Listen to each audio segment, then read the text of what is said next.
Hello everyone, ಈ ಒಂದು video ನಮ್ಮ KPCL ಎಕ್ಸಾಮ್ಗೆ ಪ್ರಿಪೇರ್ ಆಗ್ತಿರುವಂಥ ಆಸ್ಪಿರೆಂಟ್ಸ್ಗೆ ಯೂಸ್ಫುಲ್ ಆಗುವಂಥ ಒಂದು ವಿಡಿಯೋ ಆಗಿರುತ್ತೆ. ಸ್ನೇಹಿತರೆ, ನಿಮ್ಮೆಲ್ಲರಿಗೂ ಗೊತ್ತಿರ್ಬೋದು, ಇದೇ ತಿಂಗಳು 27-28ಕ್ಕೆ KPCL ಎಕ್ಸಾಮ್ ನಡೆಸ್ತಾ ಇರುತ್ತೆ. ಸೊ ಯಾರೆಲ್ಲ ತಮ್ಮ ಪ್ರಿಪರೇಷನ್ನ ಮಾಡ್ಕೊಳ್ತಾ ಇದ್ದಾರೆ ಎಲ್ಲರಿಗೂ ಆಲ್ ದಿ ಬೆಸ್ಟ್ ಹೇಳ್ತಾ ಈ ಒಂದು ವಿಡಿಯೋನ ಸ್ಟಾರ್ಟ್ ಮಾಡ್ತಾ ಇದ್ದೀನಿ. ಸೊ ಈ ವಿಡಿಯೋ ಯಾವುದಕ್ಕೆ ಸಂಬಂಧಪಟ್ಟಿರೋದಂತಂದರೆ, ಭಾಳಷ್ಟು ಜನ ಕೆಲವೊಂದು ಕ್ವಶನ್ಸ್ನ ಕಮೆಂಟ್ ಬಾಕ್ಸಲ್ಲಿ ಮೆನ್ಷನ್ ಮಾಡಿದ್ದಾರೆ, ಹಾಗೂ ಕೆಲವೊಂದು ಡೌಟ್ಸ್ನೂ ಕೇಳಿದ್ದಾರೆ. ಹಾಗಾಗಿ ಆ ಒಂದು ಕ್ವಶನ್ಸು ಆ್ಯಂಡ್ ಕ್ವಶನರೀಸ್ಗೆ ಸಂಬಂಧಪಟ್ಟಿರೋಂಥ ಒಂದು ವಿಡಿಯೋ. ಸೊ ನಿಮ್ಮೆಲ್ಲ ಏನೆಲ್ಲ ಡೌಟ್ಸ್ ಇದ್ದಾವೆ ಆ ಎಲ್ಲ ಡೌಟ್ಸ್ನ ಆದಷ್ಟು ಈ ವಿಡಿಯೋದಲ್ಲಿ ಕವರ್ ಅಪ್ ಮಾಡೋದಕ್ಕೆ ಪ್ರಯತ್ನ ಮಾಡ್ತಾ ಇದ್ದೀನಿ. ಸೊ ಇದು KPCL ಎಕ್ಸಾಮಿನ ಅಪ್ಡೇಟ್ಗೆ ಸಂಬಂಧಪಟ್ಟಂಥ ಒಂದು ವಿಡಿಯೋ ಆಗಿರುತ್ತೆ. ಸೊ ಕ್ವಶನರೀಸ್ ಏನಿದೆ ಅಂತ ನೋಡೋದಾದರೆ, ಮೊದಲ ಪ್ರಶ್ನೆ ಏನಿದೆ ಅಂತಂದರೆ, ಭಾಳಷ್ಟು ಜನ ಕೇಳ್ತಿರೋದು KPCL ಸಿಲೆಬಸ್ ಬಗ್ಗೆ. ಸೊ ನಿಮ್ಮೆಲ್ಲರಿಗೂ ಗೊತ್ತಿರ್ಬೋದು, ಲಾಸ್ಟ್ ಒಂದು 3-4 ಡೇಸ್ ಕೆಳಗಡೆ KPCLನ ಸಿಲೆಬಸ್ ಬಗ್ಗೆ KEAದವರು ತಮ್ಮ ಅಫಿಷಿಯಲ್ ವೆಬ್ಸೈಟಲ್ಲಿ ಸಿಲೆಬಸ್ನ ಕೊಟ್ಟಿದ್ದರು. ಅದಕ್ಕೆ ಲಿಂಕ್ನು ಬಿಟ್ಟಿದ್ದರು. ಆದರೆ ಕೆಲವೊಬ್ಬರು ಡೌನ್ಲೋಡ್ ಮಾಡ್ಕೊಂಡಿದ್ದಾರೆ, ಇನ್ನು ಕೆಲವರು ಡೌನ್ಲೋಡ್ ಮಾಡ್ಕೊಳ್ಳಿಲ್ಲ.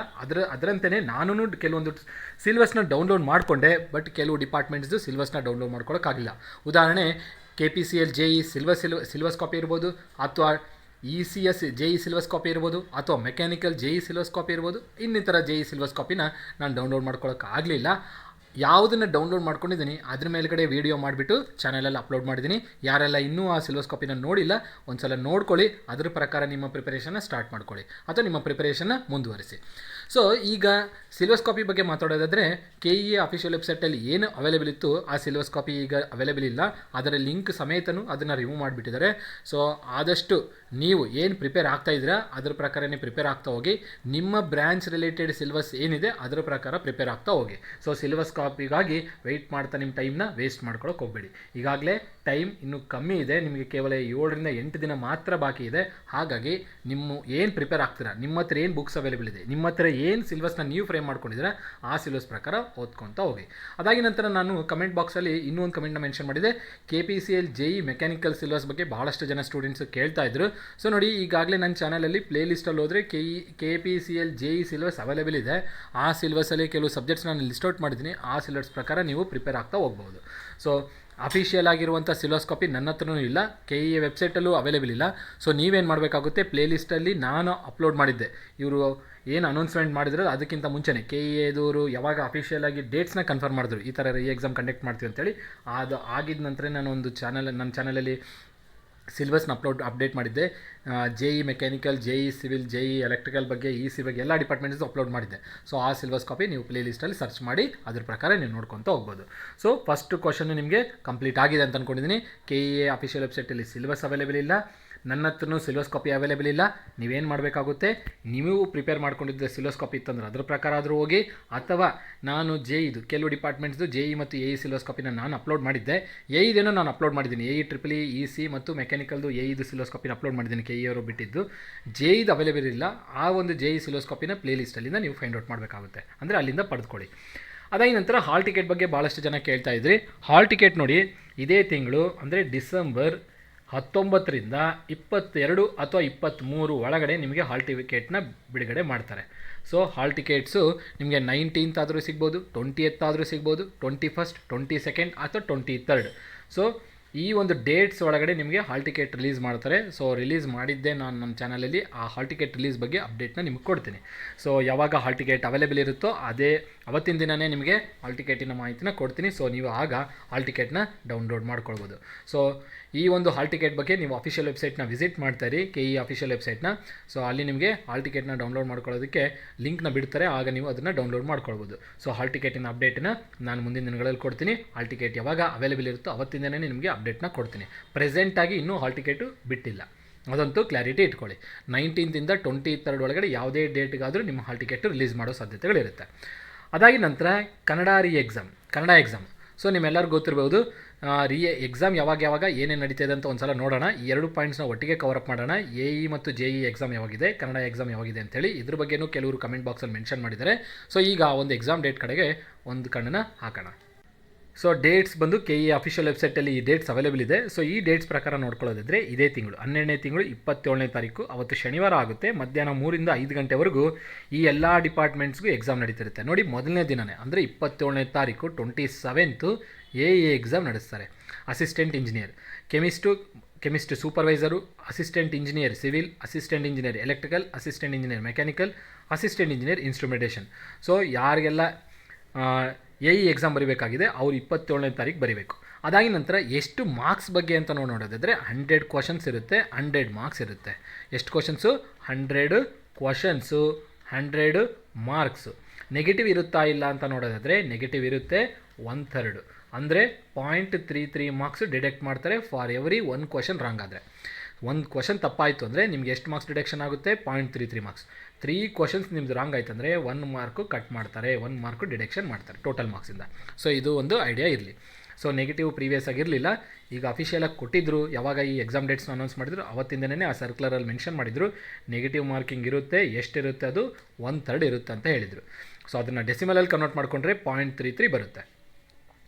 ಸೊ ನೋಡಿ, ಅಸಿಸ್ಟೆಂಟ್ ಸೂಪರ್ವೈಸರು ಸಿವಿಲ್ ಇಂಜಿನಿಯರಿಂಗ್ಗೆ ನಿಮ್ಮ ಡಿಪಾರ್ಟ್ಮೆಂಟ್ದೇ ಇರುತ್ತೆ ಸಿವಿಲು. ಅದಾಗಿ ನಂತರ ಎಲೆಕ್ಟ್ರಿಕಲು ನೋಡಿ, ಎಲೆಕ್ಟ್ರಾನಿಕ್ಸ್ ಆ್ಯಂಡ್ ಕಮ್ಯುನಿಕೇಷನು ಮತ್ತು ಎಲೆಕ್ಟ್ರಿಕಲ್ ಬರೆದಿದ್ರೆ ಸೊ ಎಲೆಕ್ಟ್ರಿಕಲ್ ಅವ್ರಿಗೆ ಎಲೆಕ್ಟ್ರಿಕಲ್ ಪೇಪರ್ ಇರುತ್ತೆ, ಅವ್ರಿಗೆ ಸಂಬಂಧಪಟ್ಟಂಥ ಪೇಪರು. ಎಲೆಕ್ಟ್ರಾನಿಕ್ಸ್ ಆ್ಯಂಡ್ ಕಮ್ಯುನಿಕೇಷನ್ ಅವ್ರಿಗೆ ನಿಮ್ಮ ಬ್ರ್ಯಾಂಚಿಗೆ ಸಂಬಂಧಪಟ್ಟಂಥ ಸಿಲೆಬಸ್ಸೇ ಇರುತ್ತೆ. ಸೊ ಪ್ರೀವಿಯಸ್ ಆಗಿ ಏನು ನಡೀತಿತ್ತು ಅಂದರೆ JE ಆದರೆ ನೀವು ಏನಾದರೂ EC ಕ್ಯಾಂಡಿಡೇಟ್ ಇದ್ದರೆ ಅಂದರೆ JE ಆಸ್ಪಿರೆಂಟ್ಸು EC ಇತ್ತು ಅಂತಂದರೆ EC ಅವರು ಆವಾಗ ನಿಮ್ಮ ಪೇಪರಲ್ಲಿ ಏನಾಗ್ತಿತ್ತು, ಒಂದು 70 ಮಾರ್ಕ್ಸು, ಒಂದು 30 ಮಾರ್ಕ್ಸ್, ಈ ಥರ ಡಿವೈಡ್ ಮಾಡ್ತಿದ್ರು. 100 ಮಾರ್ಕ್ಸಿನ ಕ್ವಶನ್ ಪೇಪರ್ನ 70 ಟ್ರಿಪಲ್ ಇರ್ತಿತ್ತು, ಟ್ರಿಪಲ್ ಇ ಬ್ರ್ಯಾಂಚ್ ಅವ್ರದ್ದು.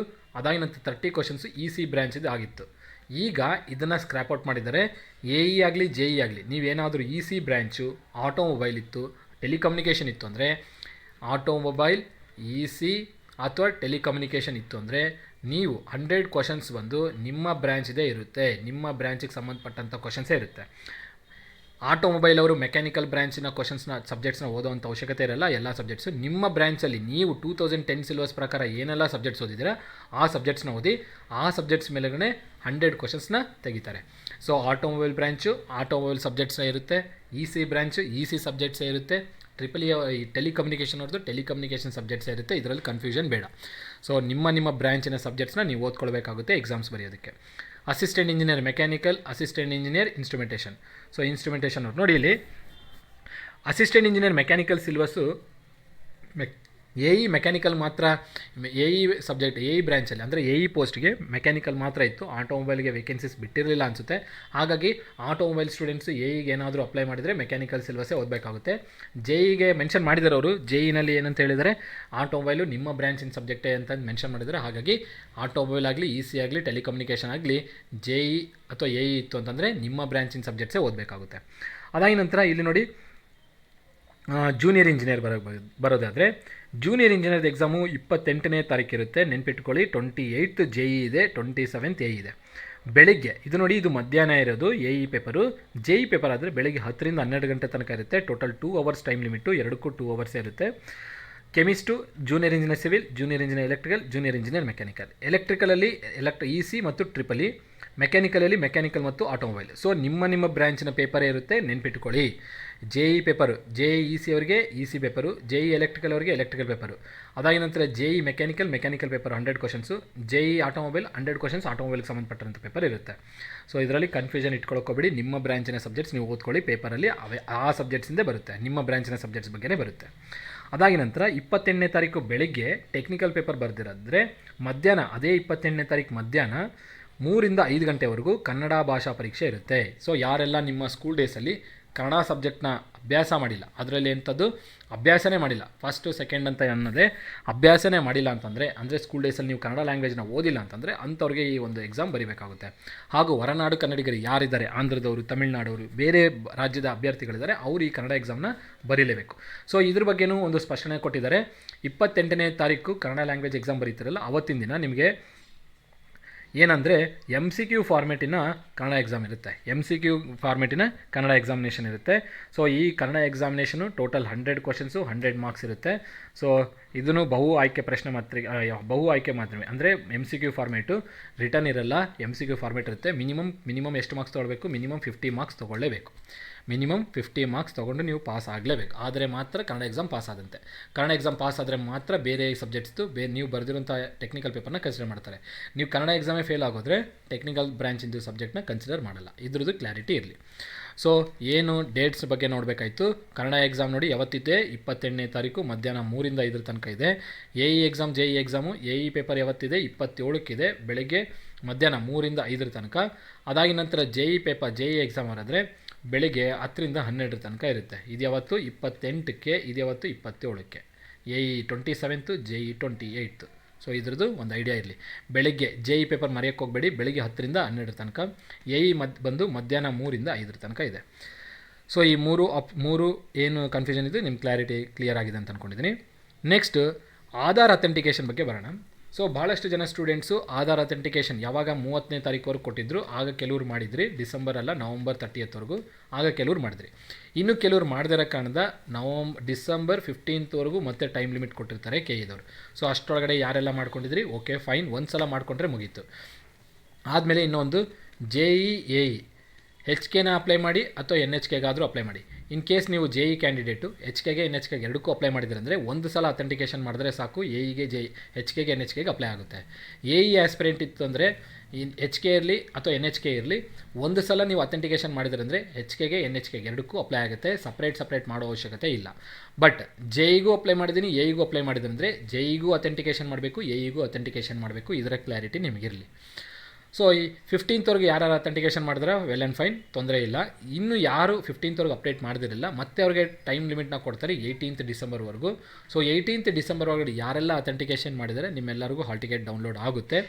ಹಾಲ್ ಟಿಕೆಟ್ ಯಾರು ಅಥೆಂಟಿಕೇಷನ್ ಮಾಡಿಲ್ಲ, 2024 ಅಟೆಂಡ್ ಮಾಡಿರ್ತೀರ, ಬಟ್ ಅಥೆಂಟಿಕೇಷನೇ ಮಾಡಿಲ್ಲ ಈ ಡೇಟ್ಸಲ್ಲಿ ಅಂತಂದರೆ 19th ಏನಾದರೂ ಟ್ರೈ ಮಾಡೋಕ್ಕೋದ್ರೆ ಲಿಂಕು ಡಿಸಪಿಯರ್ ಆಗಿದೆ, ಅದು ಓಪನ್ ಆಗ್ತಾಯಿಲ್ಲ. ಸೊ ಅಲ್ಲಿ ನಿಮಗೆ 18th ಕ್ಲೋಸ್ ಮಾಡಿಬಿಟ್ಟಿದ್ದಾರೆ. ಸೊ ಯಾರು 24 ಅಟೆಂಡ್ ಮಾಡಿದಿರಾ ಎಲ್ಲರಿಗೂ ಹಾಲ್ ಟಿಕೆಟ್ಸ್ ಬರಲ್ಲ. 24 ಅಟೆಂಡ್ ಮಾಡಿ ಅಥೆಂಟಿಕೇಷನ್ ಮಾಡಿದ್ರೆ ಮಾತ್ರ ನೀವು ಹಾಲ್ ಟಿಕೆಟ್ ಡೌನ್ಲೋಡ್ ಮಾಡ್ಕೊಳ್ಬೋದು. 24 ನಾನು ಅಟೆಂಡ್ ಮಾಡಿದ್ದೀನಿ ಸರ್, ಬಟ್ ಅಥೆಂಟಿಕೇಷನ್ ಫೇಲ್ ಆಗಿದೆ ಅಂದರೆ ನಿಮ್ಮ ಹಾಲ್ ಟಿಕೆಟ್ ನೀವು ಡೌನ್ಲೋಡ್ ಮಾಡ್ಕೊಳ್ಳೋಕ್ಕಾಗಲ್ಲ. ಇದ್ರ ಕ್ಲಾರಿಟಿ ಇಟ್ಕೊಳ್ಳಿ. ಸೊ ನನಗೆ ಯಾರೋ ಒಬ್ರು ಕಮೆಂಟ್ ಮಾಡಿದ್ರು 24 ಅಟೆಂಡ್ ಮಾಡಿದ್ದೀನಿ ಬಟ್ ಅಥೆಂಟಿಕೇಷನ್ ಮಾಡಿಲ್ಲ, 19th ಮಾಡೋಕ್ಕೆ ಹೋಗಿದ್ದೀನಿ ಅಥೆಂಟಿಕೇಷನ್ ಬರ್ತಾ ಇಲ್ಲ ಅಂತಂದರೆ ನೀವು ಕಳ್ಕೊಂಡಿದ್ದೀರ ಅಂತಲೇ ಅರ್ಥ. ಅಟೆಂಡ್ ಮಾಡಿರಬೇಕು, ಅಥೆಂಟಿಕೇಷನು ಆಗಿರಬೇಕು, ಆಗಲೇ ಹಾಲ್ ಟಿಕೆಟ್ ಡೌನ್ಲೋಡ್ ಆಗುತ್ತೆ. ಸೊ ಇದ್ರದ್ದು ಒಂದು ಕ್ಲಾರಿಟಿ ಇಟ್ಕೊಳ್ಳಿ ಅಥೆಂಟಿಕೇಷನ್ ಬಗ್ಗೆ. ಸೊ ಈಗ ನೀವು ಅಪ್ಲೈ ಮಾಡೋಕ್ಕೋದ್ರೆ, ಅಥೆಂಟಿಕೇಷನ್ ಮಾಡೋಕ್ಕೋದ್ರೆ ಅಥೆಂಟಿಕೇಷನ್ ಲಿಂಕ್ ಎನೇಬಲ್ ಇಲ್ಲ, ಕ್ಲೋಸ್ ಆಗೋಗಿದೆ. ಸೊ ಈಗ ಅಪ್ಲೈ ಮಾಡಿದ್ರೆ ನಿಮ್ಗೆ ಯೂಸ್ ಇಲ್ಲ, ಅಪ್ಲೈ ಮಾಡೋದಕ್ಕೆ ಬರೋದು ಇಲ್ಲ. ಅದಾಗಿ ನಂತರ ಆಪ್ಷನ್ಸ್ ಇನ್ KPCL ರೀ ಎಕ್ಸಾಮ್, ಇದ್ರದ್ದೊಂದು ಐಡಿಯಾ ಇರಲಿ, ಇದು ಭಾಳ ಇಂಪಾರ್ಟೆಂಟು. ಸೊ ಈಗ KEದವರು ತೊಗೊಂಡಿರೋಂಥ ಸ್ಟೆಪ್ಪು ಎಂಥದ್ದು ಅಂದರೆ, ನಿಮಗೆ ABCD ಈಚ್ ಕ್ವಶನ್ಗೆ 4 ಆಪ್ಷನ್ ಇರ್ತಾಯಿತ್ತು ಪ್ರೀವಿಯಸ್ ಆಗಿ.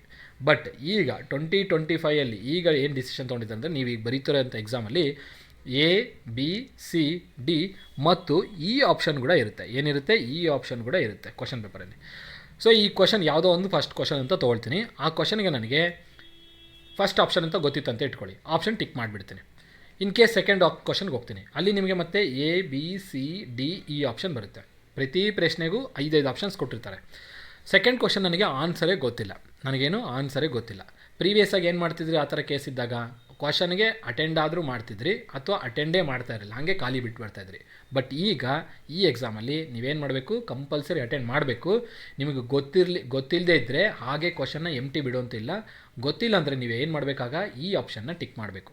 ಕ್ವಶನ್ಗೆ ನನಗೆ ಒಂದು ಕ್ವಶನ್ಗೆ ಸೆಕೆಂಡ್ ಕ್ವಶನ್ಗೆ ಆನ್ಸರೇ ಗೊತ್ತಿಲ್ಲ ನನಗೆ, ಸುಮ್ಮನೆ ಅದು ಇದು ಟಿಕ್ ಮಾಡೋ ಬದಲು ಯಾವುದೋ ಒಂದು ಟಿಕ್ ಮಾಡಿಬಿಟ್ರೆ ನಿಮಗೆ ನೆಗೆಟಿವ್ ಮಾರ್ಕಿಂಗ್ ಬೀಳುತ್ತೆ.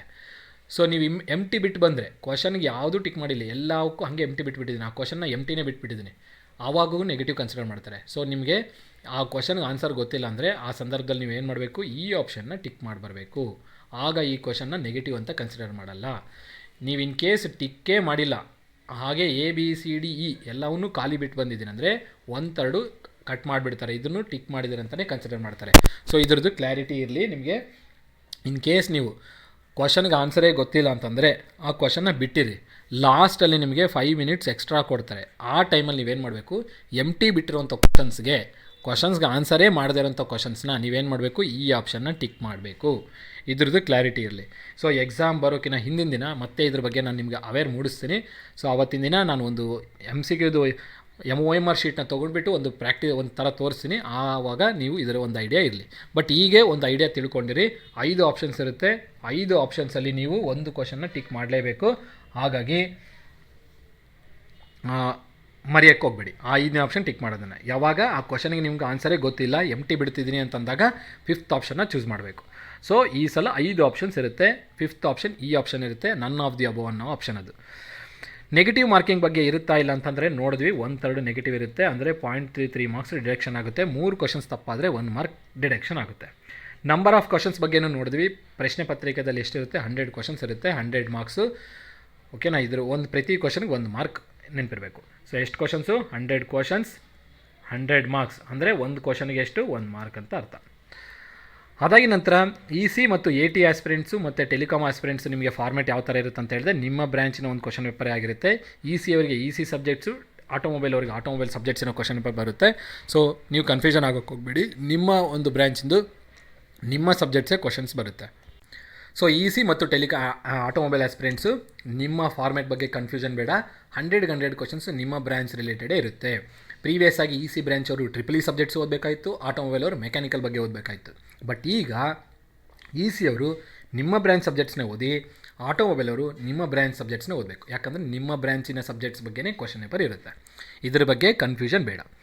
ಅದಾಗಿದ ನಂತರ about general studies paper in KPCL re exam. ಭಾಳಷ್ಟು ಜನ students, sir KPCL 100 questions paper, ಅದರಲ್ಲಿ ನಾವು ಜನರಲ್ ಸ್ಟಡೀಸು ಓದಬೇಕಾ, ಲೈಕ್ ಹಿಸ್ಟ್ರಿ, ಜಿಯೋಗ್ರಫಿ, ಪೊಲಿಟಿ ಈ ಥರ ಸಬ್ಜೆಕ್ಟ್ಸ್ ಮೇಲೆ ಕೂಡ ಪ್ರಶ್ನೆ ಕೇಳ್ತಾರಂತ ಕ್ವಶನ್ ಇತ್ತು. ಸೊ ಇದ್ರ ಬಗ್ಗೆನೂ ಕನ್ಫ್ಯೂಷನ್ ಬೇಡ. KPCL ರೀ ಎಕ್ಸಾಮ್ ಏನಿದೆಲ್ಲ ಕೇವಲ ಒಂದೇ ಪೇಪರ್ಗೆ ಮಾತ್ರ. ನಿಮ್ಮ ಮೆಕ್ಯಾನಿಕಲ್ ಆಗಿತ್ತು ಅಂದರೆ 1 ಪೇಪರ್ ಬರೀತೀರಾ, ಆಟೋಮೊಬೈಲ್ ಆಗಿತ್ತು ಅಂದರೆ ಒಂದೇ ಪೇಪರ್ ಇರೋದು, EC ಅವರಿತ್ತು ಅಂದರೆ ಒಂದೇ ಪೇಪರು, EEE ಅವರಿದ್ದೂ ಒಂದೇ ಪೇಪರ್. ಯಾವ ಪೇಪರ್ ಅದು, ಟೆಕ್ನಿಕಲ್ ಸಬ್ಜೆಕ್ಟಿನ paper. So purely technical questions ಇರುವಂಥ ಎಕ್ಸಾಮ್ ಇದು. ಒಂದೇ ಪೇಪರ್ ಇರುತ್ತೆ, ಅದು 100 ಕ್ವಶನ್ಸು ಟೆಕ್ನಿಕಲ್ ಸಬ್ಜೆಕ್ಟೇ ಇರುತ್ತೆ. ನಿಮಗೆ ಹಿಸ್ಟ್ರಿ, ಜಿಯೋಗ್ರಫಿ, ಪೊಲಿಟಿ ಏನೂ ಕೇಳಲ್ಲ.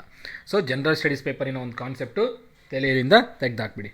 ಸೊ ಈ ಜನರಲ್ ಸ್ಟಡೀಸ್ ನಿಮಗೆ ಇರೋದೇ ಇಲ್ಲ. ನಿಮಗೆ 100 ಕ್ವಶನ್ಸು ಟೆಕ್ನಿಕಲ್ ಸಬ್ಜೆಕ್ಟ್ಸೇ ಇರುತ್ತೆ. ಓಕೆ, ಅದಾಗಿ ನಂತರ 10ನೇ ಪಾಯಿಂಟ್ ನೋಡಿ, about minimum cut off marks. So minimum cut off marks ಬಗ್ಗೆ ಯಾವುದೇ ಥರದ ಇನ್ಸ್ಟ್ರಕ್ಷನ್ ಕೊಟ್ಟಿಲ್ಲ KE ದವರು. ಸೊ 35 ಮಾರ್ಕ್ಸ್ ಮಿನಿಮಮ್ ತೆಗಿಲೇಬೇಕು ಅನ್ನೋ ಒಂದು ಕಾನ್ಸೆಪ್ಟ್ ಏನಿದೆಯಲ್ಲ KPTCL ಎಕ್ಸಾಮು, ಆ ಕಾನ್ಸೆಪ್ಟ್ ಇಲ್ಲಿಲ್ಲ. ನೀವು ಎಷ್ಟೇ ಮಾರ್ಕ್ಸ್ ತೆಗೆದು 5 ಮಾರ್ಕ್ ತೆಗೆದ್ರು ಆ ಬ್ರ್ಯಾಂಚಲ್ಲಿ ಅದೇ 5 ಮಾರ್ಕೆ ಕಟ್ ಆಫ್ ರೀಚ್ ಆಯಿತು ಅಂದರೆ ನೀವು ಶಾರ್ಟ್ ಲಿಸ್ಟ್ ಆಗ್ತೀರಾ. So minimum cut off concept ಇಲ್ಲಿಲ್ಲ. ಮಿನಿಮಮ್ ಕಟ್ ಆಫ್ ಮಾರ್ಕ್ಸಿನ ಒಂದು ಕಾನ್ಸೆಪ್ಟು ಇಲ್ಲಿಲ್ಲ. ಓಕೆ, ಅದ್ರದ್ದೊಂದು ಐಡಿಯಾ ಇರಲಿ. ನಂಬರ್ ಆಫ್ ಆಸ್ಪಿರೆಂಟ್ಸ್ ಫಾರ್ ಈ ಎಕ್ಸಾಮ್. ಸೊ ಇದನ್ನು ಒಂದು ಕಾಮನ್ ಆಗಿ ಕೇಳಿರುವಂಥ ಆಸ್ಪಿರೆಂಟ್ಸು. ಸೊ ನೋಡಿ, 2024 ಅಥವಾ 2017 ಬಂದುಬಿಡ್ತೀನಿ. 27 ಟೋಟಲ್ ಆಗಿ 57,000 ಆಸ್ಪಿರೆಂಟ್ಸ್ ಅಪ್ಲೈ ಮಾಡಿರ್ತಾರೆ ಎಕ್ಸಾಮ್ನ. 2024 ಕೇವಲ 18,000 ರಿಂದ 19,000 ಜನ ಆಸ್ಪಿರೆಂಟ್ಸ್ ಮಾತ್ರ ಅಟೆಂಡ್ ಮಾಡಿದ್ರಿ. ಸೊ ಈಗಲೂ ಇಷ್ಟೇ ಜನ ಆಸ್ಪಿರೆಂಟ್ಸ್ ಅಟೆಂಡ್ ಮಾಡ್ಬೋದು ಅಥವಾ ಇದಕ್ಕಿಂತ ಕಮ್ಮಿ ಆಗ್ಬೋದು. ಸೊ ನಿಮಗೆ ಒಂದು ಐಡಿಯಾ ಇರಬೇಕಾಗಿದ್ದೇನೆಂದರೆ, ಎಷ್ಟು ಜನ ಆಸ್ಪಿರೆಂಟ್ಸ್ ಅಟೆಂಡ್ ಮಾಡಿದ್ರು ಅಂದರೆ 18,000 ರಿಂದ 19,000 ಜನ ಆಸ್ಪಿರೆಂಟ್ಸ್ ಅಟೆಂಡ್ ಮಾಡಿರ್ತಾರೆ. ಬ್ರಾಂಚ್ ವೈಸ್ ನಾನು ನಿಮ್ಗೆ ಹೇಳೋಕ್ಕೆ ಹೋಗಲ್ಲ, ಯಾಕಂದರೆ ಕಮ್ಮಿನೇ ಇದ್ದಾರೆ. 3,000 ರಿಂದ 4,000, 2,000 ರಿಂದ 3,000 ಆ ಥರ ಆಸ್ಪಿರೆಂಟ್ಸ್ ಇದ್ದಾರೆ. ಸೊ ಆಸ್ಪಿರೆಂಟ್ಸ್ ಕಮ್ಮಿ ಇರೋ ಕಾರಣದಿಂದ ಚೆನ್ನಾಗಿ ಪ್ರಿಪೇರ್ ಮಾಡಿ, ಇದು ಒಂದು ಗುಡ್ ಅಪಾರ್ಚುನಿಟಿ ಅಂತ ಅಂದ್ಕೊಳ್ಬೋದು ನಿಮ್ಮ ಒಂದು ಜಾಬ್ನ ಪಡೆದುಕೊಳ್ಳೋದಕ್ಕೆ. ಸೊ ಆಧಾರ್ ಅಥೆಂಟಿಕೇಷನ್ ಬಗ್ಗೆನೂ ಹೇಳಿದ್ದಾಯಿತು.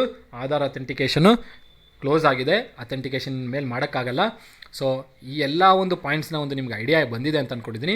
ಈ ಎಲ್ಲ ಕ್ವಶನ್ಸ್ ನಿಮಗೆ ಕನ್ಫ್ಯೂಷನ್ ಕ್ಲಿಯರ್ ಆಗಿದೆ ಅಂತ ಅಂದ್ಕೊಂಡಿದ್ದೀನಿ. ಈ ಕ್ವಶನ್ಸ್ ನಿಮ್ಗೆ ಏನಾದರೂ ಇತ್ತೆ ಕ್ಲಿಯರ್ ಆಗಿದೆ ಅಂತ ಅಂದ್ಕೊಂಡಿದ್ದೀನಿ. ಇದು ಬಿಟ್ಟು ಇನ್ನೂ ನಿಮ್ಗೆ ಏನಾದರೂ ಕ್ವಶನ್ಸ್ ಇತ್ತು ಅಂತಂದರೆ ಕಮೆಂಟ್ ಬಾಕ್ಸಲ್ಲಿ ಮೆನ್ಷನ್ ಮಾಡಿ. ನೆಕ್ಸ್ಟ್ ವೀಡಿಯೋದಲ್ಲಿ ನಾನು ಆ ಒಂದು ಕ್ವಶನ್ಸ್ನ ತೊಗೊಂಡು ನಿಮಗೆ ಆ ಡೌಟ್ಸ್ನ ಕ್ಲಿಯರ್ ಮಾಡಿರ್ತೀನಿ.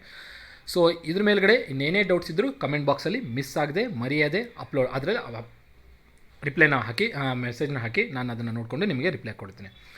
ಸೊ ಈ ವಿಡಿಯೋ ನಿಮ್ಗೆ ಇಷ್ಟ ಆದರೆ, ಈ ಎಲ್ಲ ಡೌಟ್ಸು ಕ್ಲಿಯರ್ ಆಗಿದೆ ಅನ್ನೋ ಕ್ಲಾರಿಟಿ ಇತ್ತು ಅಂದರೆ ಈ ವಿಡಿಯೋನ ಲೈಕ್ ಮಾಡಿ, ಚಾನಲ್ಗೆ ಇನ್ನೂ ಸಬ್ಸ್ಕ್ರೈಬ್ ಆಗದಿದ್ದರೆ ಸಬ್ಸ್ಕ್ರೈಬ್ ಮಾಡಿ, ಹಾಗೂ ನಿಮ್ಮ ಫ್ರೆಂಡ್ ಜೊತೆಗೂ ಶೇರ್ ಮಾಡಿ. ಇಷ್ಟನ್ನ ಹೇಳ್ತಾ ಈ ವಿಡಿಯೋನ ಎಂಡ್ ಮಾಡ್ತೀನಿ. ಎಲ್ಲರಿಗೂ ಧನ್ಯವಾದಗಳು. Have A nice day.